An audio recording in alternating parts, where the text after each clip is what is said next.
Well, howdy there, Internet people. It's Belle again. So today, we're going to talk about Trump going after his base again.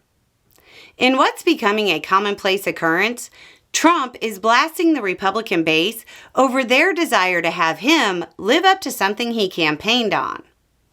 Trump appears to be becoming more and more angry that he can't control his base with his normal methods of deflection and distraction. As his base asked for the release of files, he offered tokens and promised partial releases. He pushed out rehashes of old stories that used to get them refocused. He's pulling out all of the stops. But the true believers in what was a core MAGA belief refused to accept partial releases and continue to ask for more. Trump took to social media to offer another token and call them names.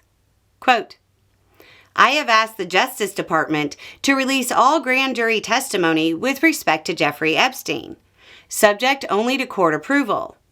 With that being said, and even if the court gave its full unwavering approval, nothing will be good enough for the troublemakers and radical left lunatics making the request. It will always be more, MAGA." That's right. Trump is labeling some of the most right-wing figures in America as troublemakers and radical leftists because they want him to release more information. The in-group gets smaller and smaller as nationalist movements gain power. Trump's normal methods of keeping the base under his thumb just aren't working on a conspiracy-minded faction that sees large discrepancies between Trump's rhetoric and his actions.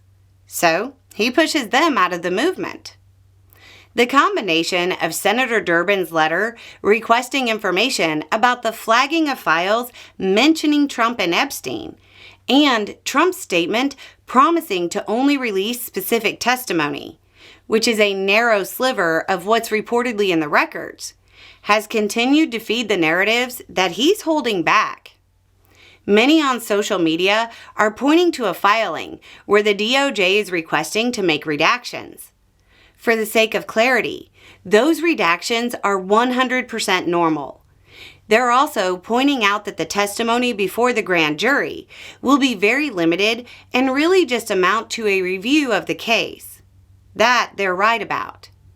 On a related note, Trump filed his suit against the Wall Street Journal. The journal's publisher doesn't seem to be backing down. And a spokesperson said, quote, "We have full confidence in the rigor and accuracy of our reporting and will vigorously defend against any lawsuit." It's been widely speculated that the journal actually has more than it's published. The idea is that they're holding more in reserve and we're waiting for the Trump denials, much the way The Atlantic did with the Signal Chat story. But so far, we haven't seen anything from the journal to indicate that's true. This is shaping up to be a story that might run until the midterms. Anyway, it's just a thought. Y'all have a good day.